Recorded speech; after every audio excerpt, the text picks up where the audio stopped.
ಒಂದು ಕುಣಿತ ಭಜನೆಯನ್ನು ನಾವು ಆರಂಭಿಸಲಿಕ್ಕಿದ್ದೇವೆ. ಈ ಕುಣಿತ ಭಜನೆಯನ್ನು ವಿದ್ಯುಕ್ತವಾಗಿ ಉದ್ಘಾಟನೆ ಮಾಡಲಿಕ್ಕಾಗಿ ನಮ್ಮ ಪಂಚಲಿಂಗೇಶ್ವರ ಪ್ರೌಢಶಾಲೆಯ ನಿವೃತ್ತ ಮುಖ್ಯ ಗುರುಗಳಾದಂಥ ನಾರಾಯಣ ಇವರು ಇದನ್ನು ಉದ್ಘಾಟಿಸಬೇಕು ಅಂತೇಳಿ ಸೇರಿದ ಎಲ್ಲ ಮಹಾಜನತೆಯ ಪರವಾಗಿ ನಾನು ವಿನಮ್ರವಾಗಿ ವಿನಂತಿ ಮಾಡ್ತಾ ಇದ್ದೇವೆ.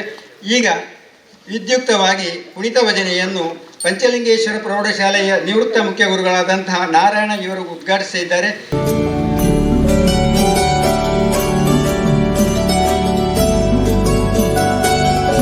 ನಿಧಾನವಾಗಿ ಉಸಿರನ್ನು ಬಿಡಿ, ನಿಧಾನವಾಗಿ ಉಸಿರನ್ನು ಬಿಡಿ. ಉಸಿರು ತೆಗೆದುಕೊಳ್ಳಿ, ಉಸಿರು ತೆಗೆದುಕೊಳ್ಳಿ.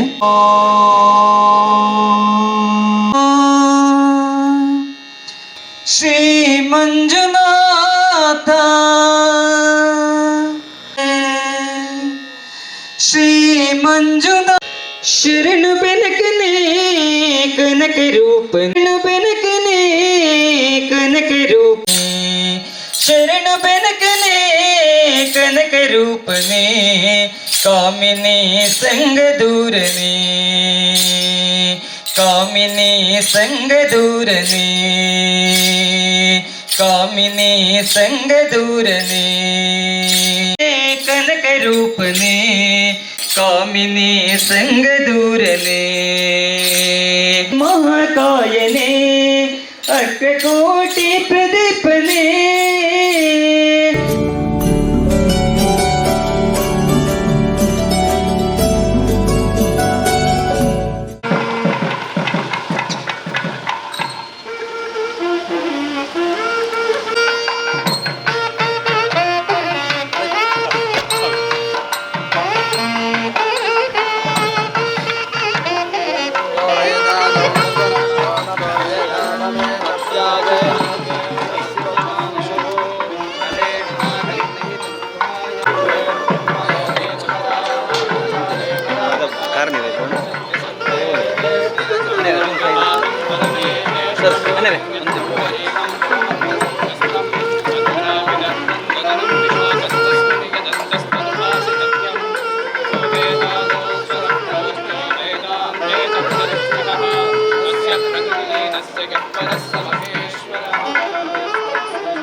ಕ್ಷೇತ್ರದಲ್ಲಿ ಮಾಡಿ ಬುದ್ಧನಾಗಿ ಬೌದ್ಧ ಮತವನ್ನು ಸ್ಥಾಪಿಸಿ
ಶೃಂಗೇರಿ ಶಾರದಾ ಪೀಠದ ಪವಿತ್ರ ಪೀಠದಲ್ಲಿ ಆದಿಶಂಕರಾಚಾರ್ಯರ ಅದ್ವೈತ ತತ್ವದ ಬೆಳಕಿನಲ್ಲಿ ಮನಸ್ಸಿನ ಮೆರಗು ಜೀವನಕ್ಕೆ ದಿಕ್ಕು, ಸಮಾಜಕ್ಕೆ ಶಕ್ತಿ ನೀಡುವ ಮಹಾಗುರುಗಳು. ಸರಳತೆ ಅವರ ಆಭರಣ, ಸಹನೆ ಅವರ ಶರಣ, ಸತ್ಯ ಅವರ ಚರಣ, ಕರುಣೆ ಅವರ ಕಿರಣ. ಇಂದು ಹನುಮಗಿರಿ ಭಕ್ತಿ ಉರಿಯುವ ಗಿರಿ, ಶಕ್ತಿ ಹರಿಯುವ ಗಿರಿ. ಆಂಜನೇಯನ ಅಚಲ ಭಕ್ತಿ, ಅಪ್ರತಿಮ ಶಕ್ತಿ, ಅಜೇಯ ನಿಷ್ಠೆಯ ತೀರ್ಥಕ್ಷೇತ್ರ. ಹನುಮಗಿರಿ ಶಕ್ತಿಯ ಸಂಕೇತವಾದರೆ ಸ್ವಾಮೀಜಿ ಜ್ಞಾನದ ಸಂಕೇತ. ಅಲ್ಲಿ ರಾಮನಾಮದ ನಾದ ಮೊಳಗಿದರೆ ಇಲ್ಲಿ ಬ್ರಹ್ಮಜ್ಞಾನದ ದೀಪ ಬೆಳಗುತ್ತದೆ. ಹನುಮಗಿರಿ ಎತ್ತರದಲ್ಲಿ ಗಿರಿ, ಸ್ವಾಮೀಜಿಗಳು ಆಳದಲ್ಲಿ ಗಿರಿ. ಅಲ್ಲಿ ಭಕ್ತಿ ಉಕ್ಕಿದರೆ ಇಲ್ಲಿ ಜ್ಞಾನ ಉಕ್ಕುತ್ತದೆ. ಅಲ್ಲಿ ಶಕ್ತಿ ಎದ್ದು ನಿಂತರೆ ಇಲ್ಲಿ ಚೈತನ್ಯ ಎದ್ದು ನಿಂತಿದೆ. ಇಂದು ಈ ಮಹಾಸಂಗಮ ಸಾಧಾರಣವಲ್ಲ, ದಿವ್ಯ ಚರಿತ್ರೆ. ಇದು ಕೇವಲ ಭೇಟಿಯಲ್ಲ, ಭಾವನೆಯ ಜ್ವಾಲೆ. ಇದು ಕೇವಲ ಆಗಮನ ಅಲ್ಲ, ಆತ್ಮೋದಯದ ಹೊಳೆ.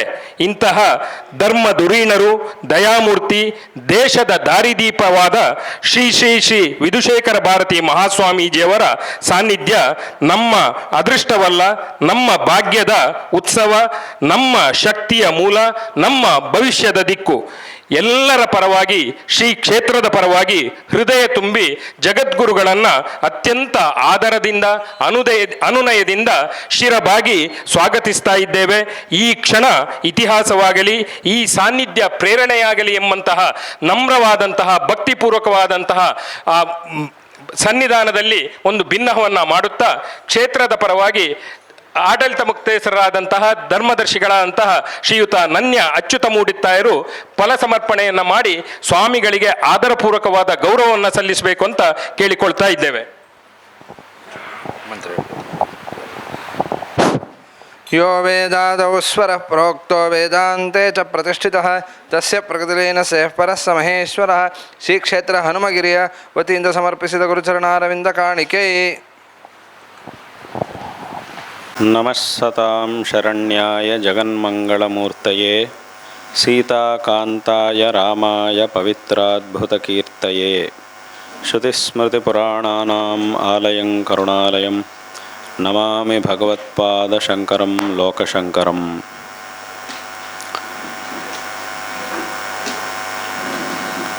ಇವತ್ತಿನ ದಿವಸ ಈ ಒಂದು ಹನುಮಗಿರಿ ಕ್ಷೇತ್ರದಲ್ಲಿ ಅತ್ಯಂತ ಸುಂದರವೂ ಬೃಹದಾಕಾರವೂ ಆಗಿರತಕ್ಕಂತಹ ಶ್ರೀರಾಮಚಂದ್ರನ ಮೂರ್ತಿಯ ದರ್ಶನವನ್ನು ಮಾಡಿ ಪಂಚಮುಖಾಂಜನೇಯ ಸ್ವಾಮಿಯ ದರ್ಶನವನ್ನು ಮಾಡಿ ಈ ಭಾರತ ದೇಶವನ್ನು ತಾಯಿಯ ಒಂದು ರೂಪದಲ್ಲಿ ನಾವು ಹಿಂದಿನಿಂದಲೂ ಸಹ ಆರಾಧನೆ ಮಾಡ್ತಾ ಗೌರವಿಸುತ್ತಾ ಬಂದಿದ್ದೇವೆ. ಅಂತಹ ಈ ಭಾರತ ದೇಶಕ್ಕೆ ಒಂದು ತಾಯಿಯ ಸ್ವರೂಪದಲ್ಲಿ ಭಾರತ ಮಾತಾ ಅನ್ನುವಂತಹ ರೂಪದಲ್ಲಿ ನಾವು ಗೌರವಿಸುವಂತಹ ಒಂದು ಪದ್ಧತಿ ಹಿಂದಿನಿಂದಲೂ ಸಹ ಬಂದಿದೆ. ಅಂತಹ ಭಾರತ ಮಾತೆಗೆ ಮಾಡಿರ್ತಕ್ಕಂತಹ ಮಂದಿರವನ್ನು ಮತ್ತು ಅಲ್ಲಿರ್ತಕ್ಕಂತಹ ಬೇರೆ ಬೇರೆ ರೀತಿಯಾದಂತಹ ನಮ್ಮ ಈ ದೇಶದಲ್ಲಿರ್ತಕ್ಕಂತಹ ಜನರಿಗೆ ವಿಶೇಷವಾದಂತಹ ಪ್ರೇರಣೆಯನ್ನು ಕೊಡತಕ್ಕಂತಹ ಹಿಂದಿನವರು ನಮ್ಮ ಪೂರ್ವಜರು ಈ ದೇಶವನ್ನು ಈ ಧರ್ಮವನ್ನು ಎರಡನ್ನೂ ಸಹ ಎರಡು ಕಣ್ಣುಗಳಾಗಿ ಹೊಂದಿದ್ದು ಇದರ ಒಂದು ಅಭಿವೃದ್ಧಿಗಾಗಿ ಶ್ರಮಿಸಿದಂತಹ ವ್ಯಕ್ತಿಗಳ ಒಂದು ಯಾವ ಪ್ರದರ್ಶನ ಅಂದರೆ ಆ ವ್ಯಕ್ತಿಗಳ ಚಿತ್ರಗಳನ್ನು ಮಾಡಿ ಅವರ ಬಗ್ಗೆ ಜನರಿಗೆ ತಿಳಿಸುವಂತಹ ಒಂದು ವ್ಯವಸ್ಥೆಯನ್ನು ಮಾಡಲಾಗಿದೆಯೋ ಅದನ್ನು ಮತ್ತು ವಿಶೇಷವಾಗಿ ಅತ್ಯಂತ ಪರಾಕ್ರಮಶಾಲಿಗಳಾಗಿ ಸತತವಾಗಿ ಈ ಒಂದು ದೇಶದ ಸಂರಕ್ಷಣೆಯಲ್ಲಿ ತಮ್ಮನ್ನು ತಾವು ಸಮರ್ಪಿಸಿಕೊಂಡಂತಹ ಸೈನಿಕರ ಸ್ಮಾರಕವಾಗಿ ಮಾಡಿರತಕ್ಕಂತಹ ಒಂದು ಸ್ಥಳವನ್ನು ಎಲ್ಲವುದನ್ನು ಸಹ ನೋಡಿ ಮತ್ತು ನಮ್ಮ ಭಾರತ ದೇಶದ ಒಂದು ಪರಾಕ್ರಮಕ್ಕೆ ಪ್ರತೀಕವಾಗಿ ಮಾಡಿದಂತಹ ಅಲ್ಲಿರುವಂತಹ ಸೈನಿಕರ ವಿಗ್ರಹಗಳು ಇತ್ಯಾದಿಗಳನ್ನೆಲ್ಲ ನೋಡಿ ನಮ್ಮ ಮನಸ್ಸಿಗೆ ಅತ್ಯಂತ ಸಂತೋಷ ಉಂಟಾಗ್ತಾ ಇದೆ. ಖಂಡಿತವಾಗಿಯೂ ಎಲ್ಲರೂ ಸಹ ಬಂದು ಸಂದರ್ಶನ ಮಾಡಬೇಕಾದಂತಹ ಒಂದು ವಿಶೇಷವಾದ ಪ್ರದೇಶವು ಈ ಪ್ರದೇಶವಾಗಿದೆ. ಮಾತ್ರವಲ್ಲ, ನಾವೆಲ್ಲರೂ ಸಹ ಅತ್ಯಂತ ಶ್ರದ್ಧೆಯಿಂದ ಭಕ್ತಿಯಿಂದ ಆರಾಧಿಸುವಂತಹ ಆಂಜನೇಯ ಸ್ವಾಮಿಯ ದಿವ್ಯ ಚರಿತ್ರೆಯು ಮತ್ತು ರಾಮಾಯಣದ ದಿವ್ಯ ಚರಿತ್ರೆಯು ಇದೆಲ್ಲವೂ ಸಹ ಇಲ್ಲಿ ಶಿಲಾರೂಪದಲ್ಲಿ ಮಾಡಲಾಗಿದೆ. ಅದೆಲ್ಲದನ್ನು ಸಹ ಒಮ್ಮೆ ಪರಿಶೀಲನೆ ಒಮ್ಮೆ ದರ್ಶನ ಮಾಡಿದರೆ ಸಂಪೂರ್ಣವಾಗಿ ರಾಮಾಯಣ ಕಥೆ ಮತ್ತು ಆಂಜನೇಯ ಸ್ವಾಮಿಯ ಅವತಾರದ ಕಥೆಯನ್ನು ನಾವು ಮನನ ಮಾಡಬಹುದಾಗಿದೆ. ಆ ರೀತಿಯಾದಂತಹ ಒಂದು ವ್ಯವಸ್ಥೆಯನ್ನು ಉತ್ತಮವಾದಂತಹ ರೀತಿಯಲ್ಲಿ ಇಲ್ಲಿ ಮಾಡಿರುವುದು ಅತ್ಯಂತ ಸಂತೋಷಕರವಾದಂತಹ ಒಂದು ವಿಷಯ. ಮತ್ತು ಇಲ್ಲಿರುವಂತಹ ಶ್ರೀರಾಮಚಂದ್ರನ ಆ ಎತ್ತರವಾದಂತಹ ಮೂರ್ತಿಯ ಮುಂದೆ ನಿಂತುಕೊಂಡು ನಮ್ಮ ಗುರುಗಳು ಯಾವಾಗಲೂ ಹೇಳ್ತಾ ಇರ್ತಾರೆ, ನಮ್ಮ ಧರ್ಮದಲ್ಲಿ ದೊಡ್ಡ ದೊಡ್ಡ ಗೋಪುರಗಳನ್ನು ದೊಡ್ಡ ದೊಡ್ಡ ವಿಗ್ರಹಗಳನ್ನೆಲ್ಲ ಹಿಂದಿನ ಕಾಲದಿಂದಲೂ ಸ್ಥಾಪನೆ ಮಾಡುವಂತಹ ಕ್ರಮ ಇದೆ. ಈ ಕ್ರಮ ಯಾತಕ್ಕೋಸ್ಕರ ಅಂತಂದರೆ ಸುಮ್ಮನೆ ನಮ್ಮ ಹತ್ರ ಅಷ್ಟು ದುಡ್ಡಿದೆ ಅದರಿಂದ ಅದನ್ನು ತೋರಿಸ್ಕೊಳ್ಳಿಕ್ಕೋ ನಮಗಿಷ್ಟು ಮಾಡಲಿಕ್ಕಾಗುತ್ತೆ ಅನ್ನೋದನ್ನು ತೋರಿಸ್ಕೊಳ್ಳಿಕ್ಕೋ ಇದಕ್ಕೋಸ್ಕರವೋ ಅಲ್ಲ. ಯಾತಕ್ಕಾಗಿ ಇಷ್ಟು ದೊಡ್ಡ ದೇವಾಲಯಗಳನ್ನು ಮೂರ್ತಿಗಳನ್ನು ಸ್ಥಾಪನೆ ಮಾಡುವುದು ಅಂತಂದರೆ ಆ ದೇವಾಲಯದ ಮುಂದೇನೋ ಅಥವಾ ಆ ಮೂರ್ತಿಯ ಮುಂದೇನೋ ಹೋಗಿ ನಿಂತ್ಕೊಂಡಾಗ ಯಾರ ಮೂರ್ತಿಯ ಮುಂದೆ ನಾವು ನಿಂತ್ಕೊಂಡಿದ್ದೀವೋ ಅಥವಾ ಯಾವ ಪರಮಾತ್ಮನ ಆಲಯದ ಮುಂದೆ ನಾವು ನಿಂತ್ಕೊಂಡಿದ್ದೀವೋ ಆ ಪರಮಾತ್ಮ ಅಷ್ಟು ದೊಡ್ಡವನಾಗಿದ್ದಾನೆ, ಆ ವ್ಯಕ್ತಿಯು ಅಷ್ಟು ದೊಡ್ಡವನಾಗಿದ್ದಾನೆ, ಅವರ ಮುಂದೆ ನಾವು ಇಷ್ಟು ಚಿಕ್ಕವರಾಗಿದ್ದೇವೆ. ಆದ್ದರಿಂದ ನಾವು ಅವರನ್ನು ಅತ್ಯಂತ ವಿನಯಶಾಲಿಗಳಾಗಿ, ಅವರ ಮುಂದೆ ನಾವು ತುಂಬ ಚಿಕ್ಕವರು, ಯಾವ ಲೆಕ್ಕಕ್ಕೂ ಇಲ್ಲ.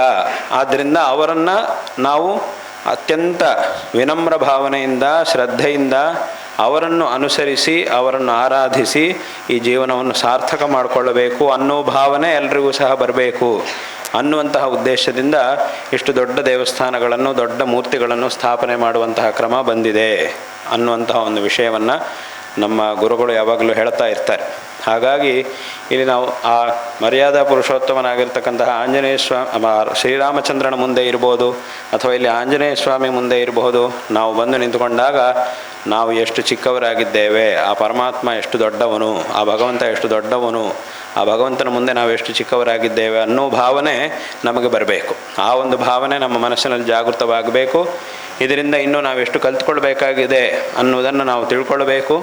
ಅದನ್ನು ತಿಳ್ಕೊಂಡು ಅದರಂತೆ ನಮ್ಮ ಜೀವನವನ್ನು ನಡೆಸಿ ಜೀವನವನ್ನು ಸಾರ್ಥಕ ಮಾಡಿಕೊಳ್ಬೇಕು.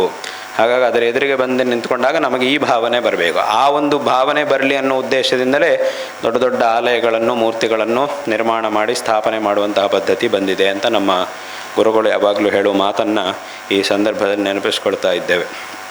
ಹಾಗಾಗಿ ಆ ಪರಮಾತ್ಮನ ಅನೇಕ ವಿಧವಾದಂತಹ ಅವತಾರಗಳಲ್ಲಿ ಅತ್ಯಂತ ಅದ್ಭುತವಾದಂತಹ ಶ್ರೀರಾಮಾವತಾರ, ಆ ಒಂದು ಶ್ರೀರಾಮಾವತಾರದ ಕಥೆಯಲ್ಲಿ ಅತ್ಯಂತ ಅದ್ಭುತವಾದಂತಹ ಆಂಜನೇಯ ಸ್ವಾಮಿಯ ಅವತಾರ, ಇದೆಲ್ಲವೂ ಸಹ ನಮಗೆ ಒಂದು ಜೀವನದ ಉತ್ತಮವಾದಂತಹ ಜೀವನದ ಪಾಠವನ್ನು ಕಲಿಸ್ಕೊಡ್ತಾ ಇದೆ.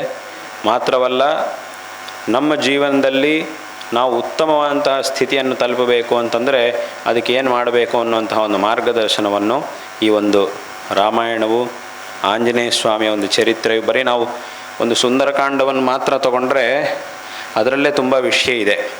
ಸುಂದರಕಾಂಡದಲ್ಲಿ ಆಂಜನೇಯ ಸ್ವಾಮಿ ಇಲ್ಲಿಂದ ಅಂದರೆ ನಮ್ಮ ಭಾರತದಿಂದ ಲಂಕೆಗೆ ಹೋಗಿ ಸಮುದ್ರೋಲ್ಲಂಘನವನ್ನು ಮಾಡಿ ಲಂಕೆಗೆ ಹೋಗಿ ಪುನಃ ಬಂದಂತಹ ಒಂದು ವಿಷಯ ಸುಂದರಕಾಂಡದಲ್ಲಿ ಇರುವುದು. ಬರೀ ಈ ಒಂದು ಕಥೆಯಲ್ಲೇ ನಾವು ತಿಳ್ಕೊಳ್ಬೇಕಾದ್ದೆಷ್ಟೋ ಇದೆ. ಒಂದು ಅತ್ಯಂತ ಲೌಕಿಕವಾದಂತಹ ಒಂದು ನೀತಿಯನ್ನು ಇದರಿಂದ ತಿಳ್ಕೊಳ್ಳುವುದು ಅಂತಂದರೆ, ಈಗ ಆಂಜನೇಯ ಸ್ವಾಮಿ ಇಲ್ಲಿಂದ ಲಂಕೆಗೆ ಹೋಗುವಂತಹ ಸಂದರ್ಭದಲ್ಲಿ, ಸಮುದ್ರವನ್ನು ದಾಟುವಂತಹ ಸಂದರ್ಭದಲ್ಲಿ 3 ಜನ ಸಿಕ್ಕಿದ್ರು ದಾರಿಯಲ್ಲಿ. ಸಮುದ್ರವನ್ನು ದಾಟುವಂತಹ ಸಂದರ್ಭದಲ್ಲಿ 3 ಜನ ಸಿಗ್ತಾರೆ.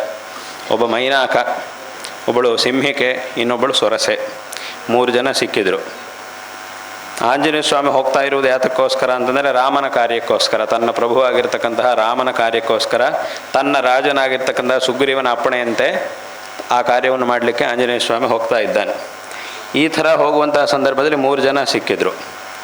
ಆದರೆ ಆ 3 ಜನರಲ್ಲಿ 2 ತೊಂದರೆ ಮಾಡಲಿಕ್ಕೆ ಬಂದವರು, ಒಬ್ಬರು ಮಾತ್ರ ಸಹಾಯ ಮಾಡಲಿಕ್ಕೆ ಬಂದವರು.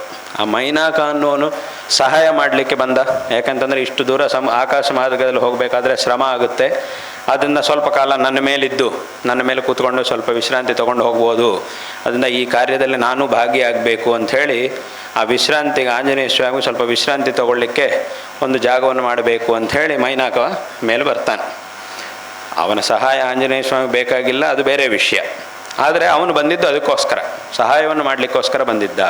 ಆದರೆ 2 ಮಾತ್ರ ತೊಂದರೆ ಮಾಡಲಿಕ್ಕೋಸ್ಕರ ಬಂದಿದ್ದರು. ಅಂದರೆ ಏನಾಯಿತು ಅಂತಂದರೆ, ಲೋಕದಲ್ಲಿ ಯಾವ ಕೆಲಸ ಒಳ್ಳೆ ಕೆಲಸ ಮಾಡಬೇಕಾಗಿ ಬಂದರೂ ಹೀಗೆ ಆಗ್ತಾ ಇರುತ್ತೆ ಎಲ್ಲರಿಗೂ.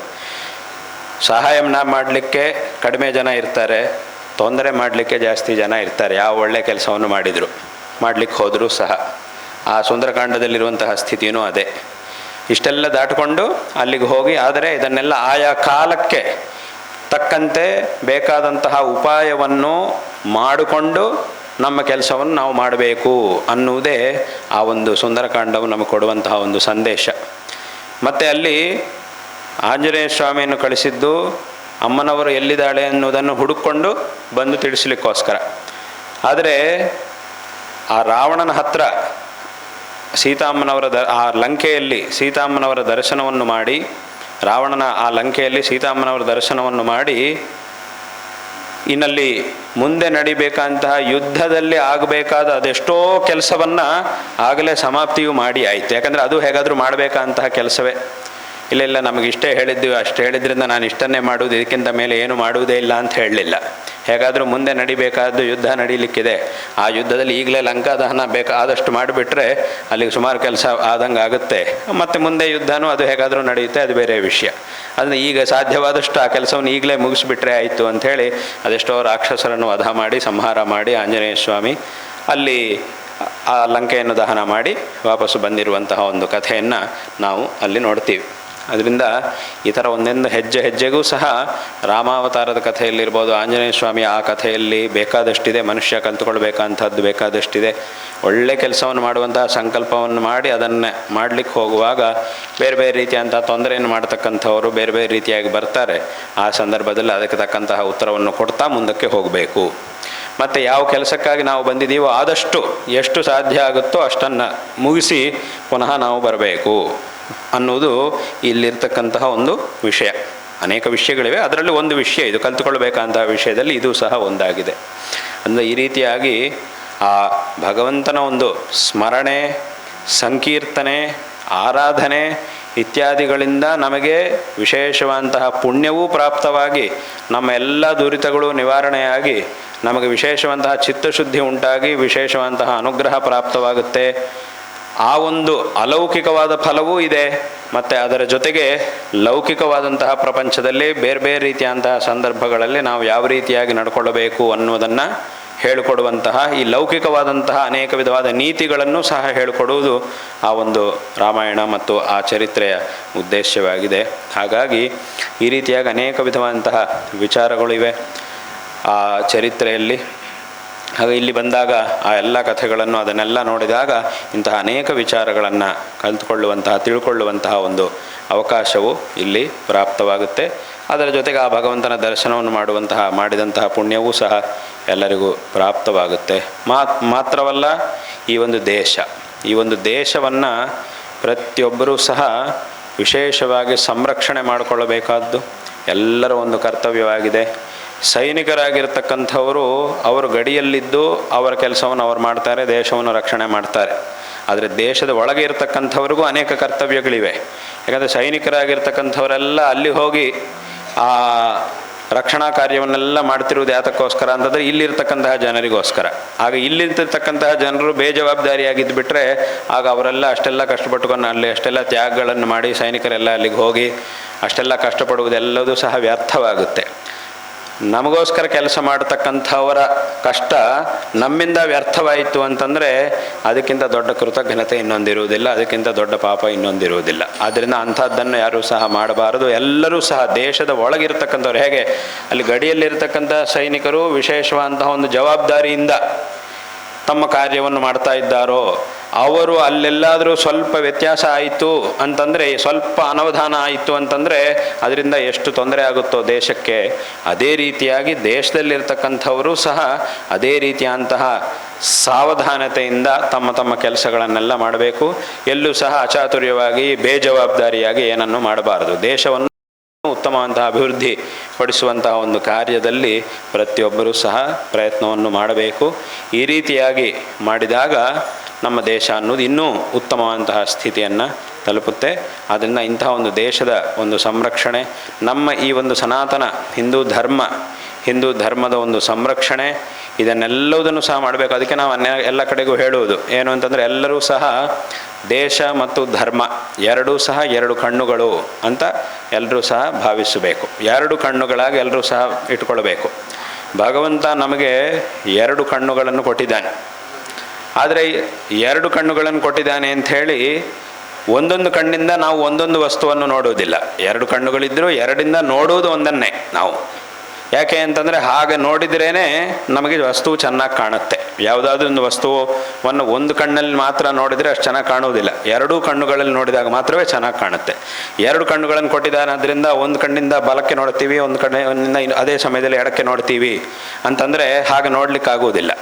ಹಾಗೆ ನೋಡಿದರೆ ಅದು ಕಾಣುವುದಿಲ್ಲ, ಇದು ಕಾಣೋದು, ಹಾಗೆ ನೋಡಲಿಕ್ಕಾಗುವುದೇ ಇಲ್ಲ. ಎರಡು ಕಣ್ಣುಗಳಿದ್ದರೂ ಎರಡಿಂದ ನೋಡುವುದು ಒಂದನ್ನೇ. ಅದೇ ಥರ ದೇಶ ಮತ್ತು ಧರ್ಮ ಎರಡೂ ಸಹ ಎರಡು ಕಣ್ಣುಗಳಿದ್ದ ಹಾಗೆ. ಎರಡು ಕಣ್ಣುಗಳು ಇದ್ದ ಹಾಗೆ ಹೇಗೆ ಎರಡು ಕಣ್ಣುಗಳಿಂದ ನಾವು ಒಂದು ವಸ್ತುವನ್ನು ನೋಡಿದಾಗ ಅದು ಚೆನ್ನಾಗಿ ಕಾಣುತ್ತೋ, ಅದೇ ರೀತಿಯಾಗಿ ದೇಶ ಮತ್ತು ಧರ್ಮ ಅನ್ನುವ ಎರಡು ಕಣ್ಣುಗಳನ್ನು ನಾವು ಚೆನ್ನಾಗಿ ರಕ್ಷಣೆ ಮಾಡಿಕೊಂಡಾಗ, ಸಮಾನವಾಗಿ ಎರಡನ್ನೂ ಸಹ ನಾವು ರಕ್ಷಣೆ ಮಾಡಿಕೊಂಡಾಗ, ಆಗ ನಮಗೂ ಸಹ ಆ ಶ್ರೇಯಸ್ಸು ಅನ್ನೋದು ಅಷ್ಟು ಚೆನ್ನಾಗಿ ಕಾಣುತ್ತೆ. ಆ ಶ್ರೇಯಸ್ಸನ್ನು ನಾವು ತಲುಪಲಿಕ್ಕೆ ಸಾಧ್ಯವಾಗುತ್ತೆ. ಆದ್ದರಿಂದ ಅಲ್ಲಿ ಇಲ್ಲಿ ಎರಡು ಕಣ್ಣುಗಳಿದ್ದರೂ ಸಹ ಎರಡರ ಉದ್ದೇಶವು ಒಂದು ವಸ್ತುವನ್ನು ನೋಡುವುದೇ. ಇಲ್ಲೂ ಸಹ ಹಾಗೇನೆ ದೇಶ ಧರ್ಮ, ದೇಶಕ್ಕೆ ಧರ್ಮ ಬೇಕು, ಧರ್ಮಕ್ಕೆ ದೇಶ ಬೇಕು. ಎರಡೂ ಪರಸ್ಪರವಾಗಿದ್ದು ಅವುಗಳಿಂದ ಮಾತ್ರವೇ ಆ ಎರಡರಿಂದ ನಾವು ದೇಶದ ಒಂದು ಅಭಿವೃದ್ಧಿಯನ್ನು, ಎಲ್ಲವುದನ್ನು, ಶ್ರೇಯಸ್ಸನ್ನು ನಾವು ನೋಡಲಿಕ್ಕೆ ಸಾಧ್ಯವಾಗುತ್ತೆ. ಅದರಿಂದ ಎರಡನ್ನೂ ಸಹ ಪ್ರತಿಯೊಬ್ಬರೂ ಚೆನ್ನಾಗಿ ಕಾಪಾಡಿಕೊಳ್ಳಬೇಕು. ಇದರ ಬಗ್ಗೆ ಸದಾಕಾಲ ಚಿಂತನೆ ಮಾಡಿ ಅದಕ್ಕಾಗಿ ನಮ್ಮಿಂದ ಏನು ಮಾಡಲಿಕ್ಕೆ ಸಾಧ್ಯವಾಗುತ್ತೋ, ಯಾವ ಶಕ್ತಿಯನ್ನು ಭಗವಂತ ನಮಗೆ ಕೊಟ್ಟಿದ್ದಾನೋ ಅದನ್ನು ನಾವು ವಿಶೇಷವಾಗಿ ಈ ಎರಡಕ್ಕೋಸ್ಕರ ಅದನ್ನು ಉಪಯೋಗ ಮಾಡಿ ಈ ಒಂದು ದೇಶ ಮತ್ತು ಧರ್ಮ ಇದರ ಒಂದು ಅಭಿವೃದ್ಧಿಯಲ್ಲಿ ವಿಶೇಷವಾದಂತಹ ಒಂದು ಪಾತ್ರವನ್ನು ನಾವು ಹೊಂದಿರೋದವರಾಗಬೇಕು. ಅದರಿಂದ ಇಂತಹ ಒಂದು ಪ್ರೇರಣೆಯನ್ನು ಸಹ ವಿಶೇಷವಾಗಿ ಎಲ್ಲರೂ ಪಡ್ಕೊಳ್ಬೇಕು. ಅದರಿಂದಲೇ ಆದಿಶಂಕರ ಭಗವತ್ಪಾದಾಚಾರ್ಯರು ಅಂತಹ ಒಂದು ಕಾರ್ಯವನ್ನು ಮಾಡಿದ್ದಾರೆ. ಧರ್ಮವನ್ನು ಉದ್ಧಾರ ಮಾಡಿದ್ದಾರೆ ಮತ್ತು ದೇಶದಲ್ಲೆಲ್ಲ ಕಡೆಯೂ ಸಹ ಸಂಚಾರವನ್ನು ಮಾಡಿ ಎಲ್ಲರಲ್ಲೂ ಒಂದು ಐಕಮತ್ಯ ಉಂಟು ಮಾಡಿದ್ದಾರೆ. ಎಲ್ಲರಿಗೂ ಧರ್ಮ ಮಾರ್ಗವನ್ನು ಉಪದೇಶ ಮಾಡಿದ್ದಾರೆ. ಮತ್ತು ಸರಿಯಾದಂತಹ ತತ್ವ ಏನು ಅನ್ನೋದನ್ನು ವಿಶೇಷವಾಗಿ ಎಲ್ಲರಿಗೂ ತಿಳಿಸಿ ಈ ಲೋಕಕ್ಕೆ ವಿಶೇಷವಾದಂತಹ ಅನುಗ್ರಹವನ್ನು ಮಾಡಿದ್ದಾರೆ. ಹಾಗಾಗಿ ಅವರ ಗ್ರಂಥಗಳನ್ನು ನಾವು ನೋಡಿದರೆ ಆ ಗ್ರಂಥಗಳಲ್ಲಿ ಉತ್ತಮವಾದಂತಹ ಒಂದು ಪರಮಾತ್ಮ ತತ್ವ ಯಾವುದು, ಯಾವ ತತ್ವದಿಂದ ನಾವು ಮೋಕ್ಷವನ್ನು ಪಡೆಯಲಿಕ್ಕೆ ಸಾಧ್ಯ ಆಗುತ್ತೆ ಅನ್ನುವಂತಹ ಮೋಕ್ಷ ಮಾರ್ಗವನ್ನು ಅವರು ಉಪದೇಶ ಮಾಡಿದ್ದಾರೆ. ಆ ಮೋಕ್ಷ ಮಾರ್ಗವನ್ನು ಪಡಿಬೇಕಂತಂದರೆ ಪರಮಾತ್ಮನ ಅನುಗ್ರಹವನ್ನು ಹೇಗೆ ಪಡ್ಕೊಳ್ಳಬೇಕೋ ಆ ಒಂದು ಮಾರ್ಗವನ್ನು ಸಹ ಅನೇಕ ಸ್ತೋತ್ರಗಳನ್ನು ರಚನೆ ಮಾಡೋದರ ಮೂಲಕ ಆ ಒಂದು ಮಾರ್ಗವನ್ನು ಸಹ ತೋರಿಸಿಕೊಟ್ಟಿದ್ದಾರೆ. ಹಾಗೆ ಒಂದು ಉತ್ತಮವಾದಂತಹ ಸಮಾಜದ ನಿರ್ಮಾಣಕ್ಕೆ ಬೇಕಾಗಿರತಕ್ಕಂತಹ ಅನೇಕ ವಿಧವಾದಂತಹ ನೀತಿಗಳನ್ನು ಶಂಕರರು ಉಪದೇಶ ಮಾಡಿದ್ದಾರೆ. ಈ ಎಲ್ಲ ವಿಧವಾದಂತಹ ವಿಚಾರಗಳನ್ನು ಶಂಕರರು ತಮ್ಮ ಗ್ರಂಥಗಳಲ್ಲಿ ಉಪದೇಶ ಮಾಡಿದ್ದಾರೆ. ಹಾಗಾಗಿ ಇದನ್ನು ಪ್ರತಿಯೊಬ್ಬರೂ ಸಹ ಚೆನ್ನಾಗಿ ತಿಳ್ಕೊಳ್ಬೇಕು. ನಮ್ಮ ದೇಶದ ನಿಜವಾದಂತಹ ಒಂದು ಇತಿಹಾಸವನ್ನು ಪ್ರತಿಯೊಬ್ಬರೂ ಸಹ ಚೆನ್ನಾಗಿ ತಿಳ್ಕೊಳ್ಬೇಕು. ಸರಿಯಾದಂತಹ ಒಂದು ಇತಿಹಾಸ ಯಾವುದು, ಸತ್ಯವಾದಂತಹ ಒಂದು ಇತಿಹಾಸ ಯಾವುದು ಅನ್ನೋದನ್ನು ಪ್ರತಿಯೊಬ್ಬರೂ ಸಹ ಚೆನ್ನಾಗಿ ತಿಳ್ಕೊಳ್ಬೇಕು. ಯಾಕಂದರೆ ಇವತ್ತಿನ ದಿವಸ ನಿಜವಾದಂತಹ ಇತಿಹಾಸ ಗೊತ್ತಿಲ್ಲ. ಏನು ಹೇಳ್ಕೊಟ್ಟಿದ್ದಾರೋ ಅದು ಮಾತ್ರ ಗೊತ್ತು ಅಷ್ಟೇ. ತುಂಬ ಜನರಿಗೆ ಹೇಳ್ಕೊಟ್ಟಿದ್ದ ಇತಿಹಾಸ ಮಾತ್ರವೇ ಗೊತ್ತು. ಆದರೆ ಹೇಳ್ಕೊಟ್ಟಿದ್ದ ಇತಿಹಾಸ ಸ್ವಲ್ಪನೇ ಇರುವುದು. ವಾಸ್ತವವಾದ ಇತಿಹಾಸ ಬೇಕಾದಷ್ಟಿದೆ. ಆ ಹೇಳ್ಕೊಟ್ಟಿದ್ದ ಇತಿಹಾಸದಲ್ಲೂ ವಾಸ್ತವಾಂಶ ಇರುವುದು ಸ್ವಲ್ಪ, ಇನ್ನು ಬೇಕಾದಷ್ಟು ಏನೇನೋ ಉತ್ಪ್ರೇಕ್ಷೆಗಳು ಅದೆಲ್ಲವೂ ಇದೆ. ಅದರಿಂದ ವಾಸ್ತವವಾದಂತಹ ಇತಿಹಾಸ ಏನು ಅನ್ನೋದನ್ನು ಪ್ರತಿಯೊಬ್ಬರೂ ಸಹ ಚೆನ್ನಾಗಿ ತಿಳ್ಕೊಳ್ಬೇಕು. ಅಂದರೆ ಇವತ್ತು ಸಾಮಾನ್ಯವಾಗಿ ಇರುವಂತಹ ಇತಿಹಾಸ ಎಂಥದ್ದು ಸಾಮಾನ್ಯವಾಗಿ ಅಂತಂದರೆ, ಎಷ್ಟು ಸಲ ನಮ್ಮ ದೇಶದ ಮೇಲೆ ಆಕ್ರಮಣಗಳಾಯಿತು, ಯಾರ್ಯಾರು ನಮ್ಮ ದೇಶದ ಮೇಲೆ ಎಷ್ಟು ಸಲ ಆಕ್ರಮಣ ಮಾಡಿದರು, ಎಷ್ಟು ಜನರನ್ನು ಕೊಂದಿದ್ರು, ಎಷ್ಟು ಆಕ್ರಮಣ ಮಾಡಿದರು, ಈ ಕಥೆಗಳೆಲ್ಲ ಇದೆ. ನಮ್ಮ ಇವರೆಲ್ಲ ಎಷ್ಟು ಸಲ ಸೋತಿದ್ರು. ಈ ಸೋತಿರುವಂತಹ ಇತಿಹಾಸವನ್ನೇ ಎಷ್ಟೊತ್ತಿಗೂ ಹೇಳ್ಕೊಡೋದು ಬಿಟ್ಟರೆ ಆ ಗೆದ್ದಿರುವಂತಹ ಇತಿಹಾಸವನ್ನು ಹೇಳುವುದೇ ಇಲ್ಲ. ಗೆದ್ದಿರುವಂತಹವ್ರು ಬೇಕಾದಷ್ಟು ಜನ ಇದ್ದಾರೆ. ವಾಸ್ತವವಾಗಿ ಗೆದ್ದಿರುವಂತಹ ಇತಿಹಾಸವೇ ಇರುವುದು ಎಲ್ಲ ಕಡೆನೂ. ಸೋತಿರುವಂತಹ ಇತಿಹಾಸವು ಅಲ್ಲಲ್ಲಿ ಇರ್ಬೋದು, ಸ್ವಲ್ಪ ಇದೆ ಅಷ್ಟೇ. ಆದರೆ ಅದಕ್ಕೂ ಕಾರಣ ಹೇಳ್ತೀನಿ. ಎಲ್ಲ ಕಡೆ ಇರುವಂತಹದ್ದು ವಾಸ್ತವವಾಗಿ ಗೆದ್ದಿರುವಂತಹ ಇತಿಹಾಸ. ಈ ಸೋತಿರುವಂತಹ ಇತಿಹಾಸವನ್ನೇ ಕೇಳಿ ಕೇಳಿ ಕೇಳಿ ಏನಾಗುತ್ತೆ ಅಂತಂದರೆ ಮಕ್ಕಳಿಂದ ಚಿಕ್ಕ ವಯಸ್ಸಿನಿಂದಲೂ ಇದೇ ಇತಿಹಾಸವನ್ನು ಕೇಳಿ ಕೇಳಿ ಏನಾಗುತ್ತೆ ಅಂತಂದರೆ, ಹಾಗಾದರೆ ನಮ್ಮ ಹಿಂದಿನವರೆಲ್ಲ ಬರೀ ಎಷ್ಟೊತ್ತಿಗೂ ಸೋಲ್ತಾನೆ ಇರ್ತಿದ್ರು, ಅವ್ರಿಗೆ ಬರೀ ಸೋಲುವುದೇ ಆಗ್ತಿತ್ತು. ಆ ಹೊರಗಡೆಯಿಂದ ಯಾರೋ ಬಂದರು, ಅವರು ತುಂಬ ಮಹಾವೀರರುಗಳಾಗಿದ್ದರು, ಅವರು ಇಲ್ಲಿ ಬಂದು ಎಲ್ಲ ಸೋಲಿಸ್ಬಿಟ್ರು, ಹಾಗಾಗಿ ಅವರೇ ತುಂಬ ಶ್ರೇಷ್ಠರೇನೋ, ನಮ್ಮವ್ರು ಬರೀ ಸೋಲುವುದೇ ಆಗ್ತಾ ಇತ್ತೇನೋ ಅಂತ ಜನರಿಗೆ ಅನ್ನಿಸ್ತಾ ಇರುತ್ತೆ. ಹಾಗೆ ನಾವು ಇಲ್ಲೇ ಇದ್ದುಬಿಟ್ರೆ ಆವಾಗ ನಮಗೂ ಇದೇ ಥರ ಆಗುತ್ತೆ ಬಿಟ್ಟರೆ ನಾವೇನು ಸಾಧನೆ ಮಾಡೋಕ್ಕಾಗೋದಿಲ್ವೇನೋ ಅನ್ನುವಂತಹ ಒಂದು ಭಾವನೆ ಬರುವಂತಹ ಇತಿಹಾಸಗಳನ್ನು ಅನೇಕ ಕಡೆಗಳಲ್ಲಿ ಅದನ್ನೇ ಹೇಳ್ಕೊಡೋದಾಗ್ತಾ ಇದೆ. ಆದರೆ ವಾಸ್ತವವಾಗಿ ಆ ಗೆದ್ದಿರುವಂತಹ ಇತಿಹಾಸ ಬೇಕಾದಷ್ಟಿದೆ. ಅದನ್ನೆಲ್ಲರೂ ಸಹ ತಿಳ್ಕೊಳ್ಬೇಕು. ಹಾಗಿದ್ರೆ ಸೋತಿರುವಂತಹ ಇತಿಹಾಸವೂ ಇದೆ. ಅದು ಯಾಕಿದೆ ಅಂತಂದರೆ, ಇಲ್ಲೂ ನಾವು ತಿಳ್ಕೊಳ್ಬೇಕಂತಹ ಮುಖ್ಯವಾದ ವಿಷಯ ಅಂದರೆ, ಈ ಸೋತಿರುವಂತಹ ಇತಿಹಾಸವು ನೇರವಾಗಿ ಸೋತಿದ್ದಲ್ಲ. ಅಲ್ಲಲ್ಲಿ ಕೆಲವು ಸೋತಿರುವಂತಹ ಸಂದರ್ಭಗಳಿವೆ. ಆದರೆ ನೀವು ಒಂದು ಸಲ ಸರಿಯಾಗಿ ನೋಡಿದರೆ ಯಾವ ಸೋತಿರುವ ಇತಿಹಾಸವಿದ್ದರೂ ಅದರ ಹಿಂದೆ ಒಂದು ಷಡ್ಯಂತ್ರ ಇದ್ದೇ ಇದೆ. ನೇರವಾಗಿ ಬಂದು ಸೋಲಿಸಿದ್ದಲ್ಲ, ಷಡ್ಯಂತ್ರದಿಂದ ಸೋಲಿಸಿದ್ದು. ಯಾರ ಇತಿಹಾಸ ಬೇಕಾದರೂ ನೋಡಿ, ಯಾರ್ಯಾರು ಆ ಗೆದ್ದಿರುವಂಥವರಿದ್ದರೋ ಅವರಿಗೆ ಯಾವಾಗೋ ಒಂದು ಸಂದರ್ಭದಲ್ಲಿ ಆಗಿರುವಂತಹ ಸೋಲನ್ನು ನೀವು ನೋಡಿದರೆ ಅದು ನೇರವಾಗಿ ಆಗಿರುವುದಲ್ಲ, ಅದರ ಹಿಂದೆ ಒಂದು ಷಡ್ಯಂತ್ರ ಇದ್ದೇ ಇದೆ. ಅಂದರೆ ನೇರವಾಗಿ ಮಾಡಲಿಕ್ಕೆ ಆಗುವುದಿಲ್ಲ, ನೇರವಾಗಿ ಅವರನ್ನು ಸೋಲಿಸಲಿಕ್ಕೆ ಆಗುವುದಿಲ್ಲವಾದ್ರಿಂದಲೇ ಷಡ್ಯಂತ್ರವನ್ನು ಮಾಡಿ ಸೋಲಿಸಿದ್ದು. ಇದು ಎಲ್ಲಿಂದ? ನಿನ್ನೆ ಮೊನ್ನೆಯಿಂದ ಅಲ್ಲ, ರಾಮಾಯಣದಿಂದಲೂ ಹೀಗೇನೆ. ರಾಮಾಯಣದಲ್ಲಿ ಸೀತಾಪಹರಣೆಯೂ ಸಹ ನಡೆದಿರುವುದು ಹಾಗೇನೆ. ಸೀತಾಪಹರಣ ನೇರವಾಗಿ ರಾವಣ ಬಂದು ಆ ರಾಮನ ಜೊತೆಗೆ ಯುದ್ಧ ಮಾಡಿ ಸೋಲಿಸಿ ಸೀತಾಪಹರಣ ಮಾಡಿದ್ದಲ್ಲ, ಅಲ್ಲೂ ಒಂದು ಷಡ್ಯಂತ್ರ. ಆ ಮಾಯಾಮೃಗದ ರೂಪದಲ್ಲಿ ಈ ಮಾರೀಚನನ್ನು ಕಳಿಸಿದ, ರಾಮ ಅಲ್ಲಿಂದ ಆಚೆಗೆ ಹೋಗೋ ಹಾಗೆ ಮಾಡಿದ, ಅವನ ಹಿಂದೆ ಲಕ್ಷ್ಮಣನೂ ಹೋಗುವ ಹಾಗೆ ಆಯಿತು, ಹೋಗಬೇಕಾಗಿ ಬಂತು. ಅಂತಹ ಸಂದರ್ಭದಲ್ಲಿ ಇವನು ಒಬ್ಬ ತಾಪಸನ ವೇಷದಲ್ಲಿ ಬಂದು ಸೀತಾಮ್ಮನವನ್ನು ಅಪಹರಣೆ ಮಾಡ್ಕೊಂಡು ಹೋದ. ಅಲ್ಲಿಂದಲೇ ಶುರು ಈ ಒಂದು ಅಂದ್ರೇನು, ಈ ಷಡ್ಯಂತ್ರವನ್ನು ಮಾಡೋದ್ರ ಮೂಲಕ ಹೀಗೆಲ್ಲ ಮಾಡೋದು ಅಲ್ಲಿಂದಲೇ ಶುರು. ನಾನಂತರ ಯುದ್ಧದಲ್ಲಿ ಆಗಿರುವಂಥದ್ದು ಅದೆಲ್ಲವೂ ಎಲ್ರಿಗೂ ಗೊತ್ತೇ ಇದೆ. ಮತ್ತು ಮಹಾಭಾರತವನ್ನು ತಗೊಂಡ್ರೆ ಆ ಮಹಾಭಾರತದಲ್ಲೂ ಹಾಗೇನೆ ಪಾಂಡವರನ್ನು ನೇರವಾಗಿ ಸೋಲಿಸ್ಲಿಕ್ಕಾಗುವುದಿಲ್ಲ ಅನ್ನೋದು ಗೊತ್ತಿದೆ ದುರ್ಯೋಧನಿಗೆ. ಹಾಗಾಗಿ ಅದೆಷ್ಟೋ ಷಡ್ಯಂತ್ರಗಳನ್ನು ಬಾಲ್ಯದಿಂದ ಬೇಕಾದಷ್ಟು ಮಾಡ್ತಾನೇ ಇದ್ದ. ಎಷ್ಟು ಷಡ್ಯಂತ್ರಗಳು ಅಂತಂದರೆ ಲೆಕ್ಕನೇ ಇಲ್ಲ. ಅದಕ್ಕೆ ಕೊನೆ ಕಾಲದಲ್ಲಿ ಈ ಕರ್ಣನ ರಥ ಅದು ಭೂಮಿಯಲ್ಲಿ ಸಿಕ್ಕಾಕೊಂಡಾಗ, ಕರ್ಣನಿಗೂ ಅರ್ಜುನನಿಗೂ ಯುದ್ಧ ನಡೀತಾ ಇರುವಾಗ ಆ ಕರ್ಣನ ರಥಚಕ್ರ ಭೂಮಿಯಲ್ಲಿ ಸಿಕ್ಕಾಕೊಂಡು ಬಿಡುತ್ತೆ. ಆಗ ಕರ್ಣ ಹೇಳ್ತಾನೆ, ನನ್ನ ರಥಚಕ್ರ ಭೂಮಿಯಲ್ಲಿ ಸಿಕ್ಕಾಕೊಂಡಿದೆ, ಸ್ವಲ್ಪ ಇರು, ಈಗ ಬಾಣಗಳನ್ನು ಹಾಕಬೇಡ, ನಾನು ಅದನ್ನು ತೆಗೆದ ಮೇಲೆ ಮತ್ತೆ ಯುದ್ಧ ಮಾಡ್ತೀನಿ, ಸ್ವಲ್ಪ ಇರು ಅಂತ ಅರ್ಜುನನಿಗೆ ಹೇಳಿಬಿಟ್ಟು ಕೆಳಗಿಳಿತಾನೆ. ಕೆಳಗಿಳಿದು ಆ ರಥಚಕ್ರವನ್ನು ಎತ್ತಲಿಕ್ಕೆ ಪ್ರಯತ್ನ ಮಾಡ್ತಾ ಇರ್ತಾನೆ. ಆಗ ಅರ್ಜುನ ನೋಡ್ತಾ ಇರ್ತಾನೆ. ಆಗ ಕೃಷ್ಣ ಹೇಳ್ತಾನೆ, ಏನಪ್ಪ ನೋಡ್ತಾ ಇದ್ದೆ, ಹಾಕು ಬಾಣ ಅಂತಾನೆ. ಆಗ ಅರ್ಜುನ ಹೇಳ್ತಾನೆ, ಅದು ಹೆಂಗೆ ಹಾಕೋದು, ಅವನು ಯುದ್ಧಕ್ಕೆ ತಯಾರಾಗಿಲ್ಲಲ್ವ, ಅವನು ರಥಚಕ್ರ ಎತ್ತಲಿಕ್ಕೆ ಎತ್ತು ಪ್ರಯತ್ನ ಮಾಡ್ತಾನಲ್ವ, ಈಗ ಯುದ್ಧ ಮಾಡೋದು, ಈಗ ಬಾಣ ಹಾಕೋದು ಸರಿಯಾಗೋದಿಲ್ಲಲ್ವಾ? ಯಾಕೆ ಸರಿಯಾಗೋದಿಲ್ಲ? ಅಲ್ಲ, ಅದು ಅಧರ್ಮ ಆಗುತ್ತಲ್ವ. ಅಧಾರ್ಮಿಕನಾಗಿರುವವನಿಗೆ ಅಧರ್ಮವೇ ಸರಿ, ಅವನ ಅಧಾರ್ಮಿಕ. ದುರ್ಯೋಧನ ಮಾಡಿರುವಂತಹ ಪ್ರತಿಯೊಂದು ಅಧರ್ಮದಲ್ಲೂ ಇವನ ಜೊತೆಯಲ್ಲಿದ್ದ. ಹಿಂದಿನಿಂದಲೂ ಸಹ ಅನೇಕ ಸಂದರ್ಭಗಳಲ್ಲಿ ಪ್ರತಿಯೊಂದು ಸಂದರ್ಭದಲ್ಲೂ ಅವನ ಜೊತೆಯಲ್ಲೇ ಇದ್ದ. ಅವನು ಮಾಡ್ತಿರುವುದೆಲ್ಲದಕ್ಕೂ ಇವನು ಅನುಮೋದನೆ ಮಾಡ್ತಾ ಇದ್ದ. ಆದ್ದರಿಂದ ದುರ್ಯೋಧನ ಮಾಡುವ ಪ್ರತಿಯೊಂದರಲ್ಲೂ ಇವನೇ ಸಹಾಯ ಮಾಡ್ತಾ ಇದ್ದ. ಹಾಗಾಗಿ ಅವನು ಅಧರ್ಮ ಮಾಡಿದವನಿಗೆ ನೀನು ಅಧರ್ಮ ಭಾಷೆಯಲ್ಲೇ ಹೇಳು, ಅಧರ್ಮದ ಭಾಷೆಯಲ್ಲೇ ನೀನು ಅವನಿಗೆ ಹೇಳು, ಉತ್ತರ ಕೊಡು. ಅದರಿಂದ ಅವನ ಮುಂದೆ ನೀನು ಧರ್ಮದ ಬಗ್ಗೆ ಮಾತಾಡುವ ಅವಶ್ಯಕತೆ ಇಲ್ಲ ಅಂತ ಕೃಷ್ಣ ಹೇಳ್ತಾನೆ. ಮತ್ತು ಇನ್ಯಾವ್ಯಾವುದೋ ವಿಷಯ ಬೇಡ, ಈಗ ಆಗಿರುವುದು, ಮೊನ್ನೆ ಆಗಿರುವುದು ಏನಾಯಿತು, ಮೊನ್ನೆ ನಿನ್ನ ಮಗನನ್ನೇ ಹೆಂಗೆ ಸಂಹಾರ ಮಾಡಿದ್ದು, ಹೆಂಗೆ ವಧ ಮಾಡಿದ್ದು ಅಭಿಮನ್ಯುವನ್ನು, ಅದು ಮರ್ತೋಯ್ತಾ ನಿನಗೆ? ಎಲ್ಲೋ ಯಾವತ್ತೋ ಎಷ್ಟೋ ವರ್ಷಗಳ ಹಿಂದೆ ಆಗುವುದೆಲ್ಲ ಬಿಟ್ಬಿಡು. ಮೊನ್ನೆ ಈಗಷ್ಟೇ ಆಗಿರುವುದು, ಕೆಲವು ದಿವಸಗಳ ಹಿಂದೆ ಆಗಿರುವುದು. ಅಭಿಮನ್ಯುವನ ವಧವನ್ನು ಹೇಗೆ ಮಾಡಿದ್ದು, ಅದೇ ನ್ಯಾಯ ಮಾರ್ಗದಲ್ಲಿ ಮಾಡಿದ್ರ, ಧರ್ಮ ಮಾರ್ಗದಲ್ಲಿ ಮಾಡಿದ್ರ? ಅದರಲ್ಲೂ ಇವನು ತಾನೇ ಇದ್ದ. ಆದ್ದರಿಂದ ಇಲ್ಲೇನು ಧರ್ಮಗಳ ವಿಚಾರ ಇಲ್ಲ, ಅವಶ್ಯಕತೆ ಇಲ್ಲ, ಹಾಕಿಬಿಡು ಬಾಣ ಅಂತ ಹೇಳ್ತಾನೆ. ಆಗ ಅರ್ಜುನ ಬಾಣ ಹಾಕ್ಲಿಕ್ಕೆ ಹೋಗ್ತಾನೆ. ಆಗ ಅವನು ಹೇಳ್ತಾನೆ, ಕರ್ಣ, ಇದೇನಪ್ಪ ನಾನು ಹೇಳಿದ್ನೆಲ್ಲ ಬಾಣ ಹಾಕಬಾರದು ಅಂತ, ಆದ್ದರಿಂದ ಈಗ ಅದು ಧರ್ಮ ಅಲ್ಲ ಅಂತ ಹೇಳಿದಾಗ, ಈಗ ನಿನಗೆಲ್ಲ ಧರ್ಮದ ಬಗ್ಗೆ ಜ್ಞಾಪಕ ಬಂದ, ಇಷ್ಟು ವರ್ಷ ಆಗಿ ನಿನ್ನ ಪ್ರಾಣ ಹೋಗುವ ಸಂದರ್ಭದಲ್ಲಿ ಈಗ ನಿನಗೆ ಧರ್ಮದ ಪಾಠ ಮಾಡ್ತಿದ್ದೀಯ, ಈಗ ಅದೆಲ್ಲ ಅವಶ್ಯಕತೆ ಇಲ್ಲ, ಹಾಕು ಅಂತ ಹೇಳಿದ. ಬಾಣ ಹಾಕಿದ, ಆಮೇಲೆ ಅವನು ಸತ್ತು ಹೋದ ಕರ್ಣ. ಇದು ನಮಗಲ್ಲಿ ಇದೆ. ಅದರಿಂದ ಅಂದರೆ ಅಲ್ಲಿಗೆ ಯಾಕೆ ಹೇಳಕ್ಕೆ ಬಂದೆ ಅಂತಂದರೆ, ಆ ಮಹಾಭಾರತದಲ್ಲಿ ಪಾಂಡವರನ್ನು ಸೋಲಿಸಿದ್ದಿರ್ಬೋದು, ಅಭಿಮನ್ಯುವನ ವಧ ಮಾಡಿದ್ದಿರ್ಬೋದು, ಹೀಗೆ ಎಲ್ಲ ಕಡೆಯೂ ಸಹ ಆ ಒಂದು ಅಧರ್ಮವೇ ನಮಗೆ ಕಾಣುತ್ತೆ, ಆ ಷಡ್ಯಂತ್ರವೇ ನಮಗೆ ಕಾಣುತ್ತೆ. ಹಾಗಾಗಿ ಭಗವಂತನು ಹೇಳಿದ, ನೀವು ಹಾಗೆ ಮಾಡಿ, ಅವ್ರು ಹೆಂಗೆ ಮಾಡಿದಾನೋ ನೀನು ಹಾಗೆ ಮಾಡಪ್ಪ ಅಂತ ಪಾಂಡವರಿಗೂ ಅದನ್ನೇ ಭಗವಂತ ಹೇಳಿಯೇ ಮಾಡಿಸಿದ್ದ. ಆದಷ್ಟು ಪ್ರಯತ್ನ ಮಾಡಿದ, ಧರ್ಮ ಮಾರ್ಗದಲ್ಲಿ ಮಾಡಲಿಕ್ಕೆ ಪ್ರಯತ್ನ ಮಾಡಿದ.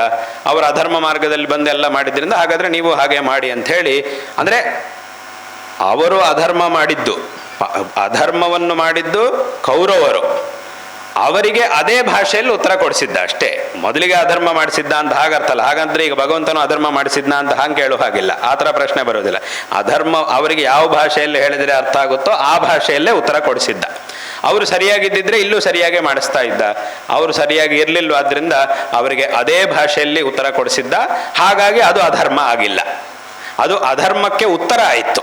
ಅಧರ್ಮಕ್ಕೆ ಕೊಟ್ಟಿರುವಂತಹ ಉತ್ತರ ಭಗವಂತ ಕೊಟ್ಟಿದ್ದಾಯ್ತವೇ ಹೊರತು ಅದು ಭಗವಂತ ಮಾಡಿಸಿದ್ದು ಅಧರ್ಮ ಅಲ್ಲ, ಅದು ಅಧರ್ಮಕ್ಕೆ ಉತ್ತರ. ಅಧರ್ಮ ಮಾಡಿದವರು ಅವರು, ಕೌರವರು ಅಧರ್ಮ ಮಾಡಿದರು, ಅದಕ್ಕೆ ಉತ್ತರವನ್ನು ಭಗವಂತ ಕೊಡಿಸಿದ್ದ. ಆದ್ದರಿಂದ ಈಗ ನಾವು ನೋಡೋದು ಮತ್ತೆ ಹಿಂದಿನ ರಾಜ ಮಹಾರಾಜರುಗಳ ಚರಿತ್ರೆಗಳಿಂದ ಹಿಡಿದು ಇತ್ತೀಚಿನ, ಅಂದರೆ ನಮ್ಮ ಇತ್ತೀಚಿನ ಅಂತಂದರೆ ನಮ್ಮ ಸ್ವಾತಂತ್ರ್ಯ ಹೋರಾಟ, ನಮ್ಮ ಭಾರತ ದೇಶದ ಸ್ವಾತಂತ್ರ್ಯ ಹೋರಾಟದಲ್ಲಿ ದೊಡ್ಡ ಸ್ಥಾನದಲ್ಲಿದ್ದು ಮಾಡಿದವರನ್ನೂ ಸಹ ಈ ರೀತಿಯಾಗಿ ಷಡ್ಯಂತ್ರಗಳನ್ನು ಮಾಡುವುದರ ಮೂಲಕನೇ ಸೋಲಿಸಲಾಯಿತು. ಅನೇಕ ಸಂದರ್ಭಗಳಲ್ಲಿ ಅವರಿಗೂ ಸಹ ಆಗಿದ್ದಿದೆ. ನಾವು ಎಷ್ಟೋ ಚರಿತ್ರೆಗಳನ್ನು ನೋಡ್ತೀವಿ. ವಿಶೇಷವಾಗಿ ಆ ಸ್ವಾತಂತ್ರ್ಯಕ್ಕಾಗಿ ಹೋರಾಟ ಮಾಡಿದವರ ಚರಿತ್ರೆಗಳನ್ನೆಲ್ಲ ನೋಡಿದರೆ ಅದೆಲ್ಲದರಲ್ಲೂ ಹಾಗೇನೆ ಮಾಡಿದರು. ನಾವು ಅನೇಕ ಆ ಕ್ರಾಂತಿಯನ್ನು ಆ ಸ್ವಾತಂತ್ರ್ಯಕ್ಕಾಗಿ ಹೋರಾಟ ಮಾಡಿದವರ ಚರಿತ್ರೆಗಳನ್ನು ನೋಡಿದರೂ ಸಹ ಅಲ್ಲೂ ಅವರನ್ನು ನೇರವಾಗಿ ಸೋಲಿಸಲಿಕ್ಕಾಗಲಿಲ್ವಾದ್ದರಿಂದ ಷಡ್ಯಂತ್ರ ಮಾಡಿ ಸೋಲಿಸಿದ್ದು. ಹಾಗೆ ಅನೇಕ ಚರಿತ್ರೆಗಳನ್ನು ನಾವು ನೋಡ್ತಾ ಇರ್ತೀವಿ. ಇವತ್ತಿಗೂ ಸಹ ಹಾಗೆ ನಡೀತಾ ಇದೆ. ಏನಾದರೂ ಮಾಡಿ ನಮ್ಮವರಿಗೇನೋ ಒಂದು ಭ್ರಮೆಯನ್ನುಂಟು ಮಾಡಿ ಏನೇನೋ ಮಾಡಿ ಷಡ್ಯಂತ್ರಗಳನ್ನು ಮಾಡುವುದು, ಈ ಮತಾಂತರ ಮಾಡುವುದು ಇತ್ಯಾದಿಗಳೆಲ್ಲವೂ ಇವತ್ತಿಗೂ ನಡೀತಾ ಇದೆ. ಹಾಗಾಗಿ ಅಂದರೆ ಅಲ್ಲಿಗೇನಾಯಿತು, ವಾಸ್ತವವಾಗಿ ನಮ್ಮ ಇತಿಹಾಸ ಅದು ವಿಜಯದ ಇತಿಹಾಸ, ಜಯದ ಇತಿಹಾಸ. ಪರಾಜಯಗಳು ನಮ್ಗೆ ಅಲ್ಲಲ್ಲಿ ಕಂಡು ಬಂದರೂ ಸಹ ಅದು ನೇರವಾಗಿ ಆಗಿರುವಂಥದ್ದಲ್ಲ. ಅದರ ಹಿಂದೆ ಇಂಥದ್ದೊಂದು ಷಡ್ಯಂತ್ರ ಅನ್ನೋದು ಇದ್ದೇ ಇದೆ. ಆದ್ದರಿಂದ ಅಲ್ಲಿಗೇನಾಯಿತು ಅಂತಂದರೆ ನಮ್ಮ ಹಿಂದಿನವರ ಒಂದು ಪ್ರಭಾವ ಅನ್ನೋದು ಅಷ್ಟಿತ್ತು. ಅವರ ಒಂದು ಸಾಮರ್ಥ್ಯ ಅತ್ಯಂತ ಅಪಾರವಾದದ್ದು. ಅವರನ್ನು ಯಾರೂ ಸಹ ನೇರವಾಗಿ ಸೋಲಿಸಲಿಕ್ಕಾಗಲಿಲ್ಲ. ಅಷ್ಟೊಂದು ಪರಾಕ್ರಮಶಾಲಿಗಳಾಗಿದ್ದಂಥ ಅವರ ಪರಂಪರೆ ನಮ್ಮ ಪರಂಪರೆ. ಹಾಗಾಗಿ ಇದೆಲ್ಲದನ್ನು ಸಹ ತಿಳ್ಕೊಳ್ಬೇಕು. ವಾಸ್ತವವಾದಂತಹ ಇತಿಹಾಸ ಏನು ಅನ್ನುವುದನ್ನು ವಿಶೇಷವಾಗಿ ತಿಳಿದುಕೊಂಡು ನಮ್ಮನ್ನು ನಾವು ಅದರಿಂದ ವಿಶೇಷವಾದಂತಹ ಪ್ರೇರಣೆಯನ್ನು ಪಡೆದು ನಮ್ಮನ್ನು ನಾವು ಇನ್ನಷ್ಟು ದೃಢಶಾಲಿಗಳನ್ನಾಗಿ ಮಾಡಿಕೊಳ್ಳಬೇಕು. ಹಾಗೆ ಈ ರೀತಿಯಾದಂಥ ಒಂದು ಷಡ್ಯಂತ್ರಗಳು ಇತ್ಯಾದಿಗಳು ಸಹ ಎಲ್ಲವೂ ಹಿಂದಿಂದ ನಡೀತಾ ಬಂದಿದೆ. ಅಷ್ಟೆಲ್ಲ ಇದ್ದರೂ ಸಹ ಇದೇ ಇಲ್ಲಿ ನಾವು ಇನ್ನೂ ಗಮನಿಸಬೇಕಾದದ್ದು, ಇಷ್ಟೆಲ್ಲ ನಡೆದರೂ ಸಹ ಯಾವ ಚರಿತ್ರೆಯನ್ನು ನೋಡಿದರೂ ಅದರೊಳಗೆ ಇಂತಹ ಷಡ್ಯಂತ್ರಗಳು ಏನೋ ಮಾಡಬೇಕು ಅಂತ ಬೇರೆಯವರೆಲ್ಲ ಪ್ರಯತ್ನ ಮಾಡಿದ್ದೆಲ್ಲ ಕಾಣುತ್ತೆ. ಆದರೆ ಇಷ್ಟೆಲ್ಲ ಆದರೂ ಸಹ ಇವತ್ತಿಗೂ ಈ ಧರ್ಮ ಅನ್ನೋದು ಇಷ್ಟು ದೃಢವಾಗಿ ನಿಂತಿದೆ ಈ ದೇಶದಲ್ಲಿ, ಈ ಪ್ರಪಂಚದಲ್ಲಿ. ಯಾಕೆ ಅಂತಂದರೆ ಬೇರೆಯವರು ಅಷ್ಟೆಲ್ಲ ಪ್ರಯತ್ನವನ್ನು ಮಾಡಿದರೂ ಇದು ಹೇಗೆ ಇಷ್ಟು ದೃಢವಾಗಿ ನಿಂತಿದೆ, ಇಷ್ಟು ಬಲ ನಮಗೆ ಎಲ್ಲಿಂದ ಬಂತು, ಈ ಧರ್ಮಕ್ಕೆ ಎಲ್ಲಿಂದ ಬಂತು ಅಂತಂದರೆ ಈ ಧರ್ಮವೇ ಒಂದು ಬಲ. ಧರ್ಮವೇ ಸ್ವತಃ ಅದಕ್ಕೊಂದು ಬಲ ಇದೆ. ಇದು ಯಾರೊಬ್ಬರ ಒಪ್ಪಿಗೆ ಮೇಲೋ ಯಾರೊಬ್ಬರ ಸಮ್ಮತಿ ಮೇಲೋ ಇರುವಂತಹ ಧರ್ಮ ಅಲ್ಲ. ಇದು ತನ್ನದೇ ಆಗಿರುವಂತಹ ಮಹತ್ವವನ್ನು ಹೊಂದಿ ತನ್ನದೇ ಆಗಿರುವಂತಹ ಅಸ್ತಿತ್ವವನ್ನು ಹೊಂದಿರತಕ್ಕಂತಹ ಧರ್ಮವಾಗಿದೆ ನಮ್ಮ ಒಂದು ಸನಾತನ ಧರ್ಮ. ಹಾಗಾಗಿ ಇದು ಅತ್ಯಂತ ಶ್ರೇಷ್ಠವಾಗಿರ್ತಕ್ಕಂತಹ ಒಂದು ಧರ್ಮ. ವಾಸ್ತವವಾಗಿ ನಾವು ಧರ್ಮವನ್ನು ಆಚರಣೆ ಮಾಡ್ತಿರುವುದು, ಆ ಧರ್ಮವು ನಮ್ಮನ್ನು ರಕ್ಷಣೆ ಮಾಡ್ತಾ ಇದೆ. ಎಲ್ರಿಗೂ ಗೊತ್ತಿರುವಂತಹ ಒಂದು ಮಾತೇನು, ಧರ್ಮೋ ರಕ್ಷತಿ ರಕ್ಷಿತಃ. ಆ ಮಾತು ಎಲ್ರಿಗೂ ಗೊತ್ತಿದೆ. ಅಂದರೆ ಏನರ್ಥ, ನಾವು ಧರ್ಮವನ್ನು ಆಚರಣೆ ಮಾಡಿದರೆ ಅದು ನಮ್ಮನ್ನು ಕಾಪಾಡುತ್ತೆ. ಧರ್ಮವನ್ನು ರಕ್ಷಣೆ ಮಾಡುವುದು ಅಂತಂದರೆ ಆಚರಣೆ ಮಾಡುವುದು ಅಂತ ಅರ್ಥ. ಧರ್ಮವನ್ನು ಆಚರಣೆ ಮಾಡಿದರೆ ಆ ಧರ್ಮವು ನಮ್ಮನ್ನು ಕಾಪಾಡುತ್ತೆ ಅಂತ ಅದರ ಅರ್ಥ. ತುಂಬ ಜನರಿಗೆ ಇದೊಂದು ವಾಕ್ಯ ಮಾತ್ರವೇ ಗೊತ್ತು, ಧರ್ಮೋ ರಕ್ಷತೆ ರಕ್ಷಿತ, ಧರ್ಮೋ ರಕ್ಷತೆ ರಕ್ಷಿತ ಅನ್ನೋದು ಮಾತ್ರ ಗೊತ್ತು. ಆದರೆ ಇಡೀ ಒಂದು ಶ್ಲೋಕದಲ್ಲಿ ಇದೊಂದು ಭಾಗ. ಒಂದು ಶ್ಲೋಕದಲ್ಲಿ ಅದು ಅನುಷ್ಠುಪ್ ಶ್ಲೋಕ ಅಂತಂದರೆ ಅದರೊಳಗೆ 32 ಅಕ್ಷರ ಇರುತ್ತೆ. ಒಂದು 4 ಪಾದ ಇರುತ್ತೆ, ಒಂದೊಂದು ಪಾದದಲ್ಲಿ 8 ಅಕ್ಷರ ಇರುತ್ತೆ. ಈ ಧರ್ಮೋ ರಕ್ಷತೆ ರಕ್ಷಿತ ಅನ್ನೋದು ಒಂದು ಪಾದ ಅಷ್ಟೇ. ಇನ್ನು 3 ಪಾದಗಳಿವೆ ಆ ಶ್ಲೋಕದಲ್ಲಿ. ಅದು ಜಾಸ್ತಿ ಜನರಿಗೆ ಗೊತ್ತಿಲ್ಲ. ಏನು ಅದು ಅಂತಂದರೆ, ಧರ್ಮ ಏವ ಹತೋ ಹಂತಿ ಧರ್ಮೋ ರಕ್ಷತಿ ರಕ್ಷಿತಃ, ತಸ್ಮಾತ್ ಧರ್ಮೋ ನಹಂತವ್ಯ ಮಾನೋ ಧರ್ಮೋ ಹತೋ ವಧೀತ್ ಅಂತ ಇಡೀ ಪೂರ್ತಿ ಶ್ಲೋಕ ಇರುವುದು ಹೀಗೆ. ಪೂರ್ತಿ ಶ್ಲೋಕ ಇರುವುದಿದು. ಇದರ ಅರ್ಥ ಏನು ಅಂತಂದರೆ, ಧರ್ಮವನ್ನು ನೀನು ರಕ್ಷಣೆ ಮಾಡಿದರೆ ಅದೇ ನಿನಗೆ ಒಂದು ದೊಡ್ಡ ಬಲವಾಗಿ ಅದು ನಿನ್ನನ್ನು ಸದಾಕಾಲ ಕಾಪಾಡುತ್ತೆ. ಅದೇ ಧರ್ಮವನ್ನು ನೀನೇನಾದರೂ ತೊಂದರೆ ಮಾಡಲಿಕ್ಕೆ ಹೋದರೆ, ಅದನ್ನೇನಾದರೂ ನಿರ್ಮೂಲನೆ ಮಾಡ್ತೀನಿ ಅದು ಇದು ಅಂತ ಏನಾದರೂ ಮಾಡಲಿಕ್ಕೆ ಹೋದರೆ ಅದು ನಿನ್ನನ್ನು ನಿರ್ಮೂಲನೆ ಮಾಡುತ್ತೆ. ಧರ್ಮ ಏವ ಹತೋ ಹಂತಿ ಧರ್ಮೋ ರಕ್ಷತಿ ರಕ್ಷಿತಃ.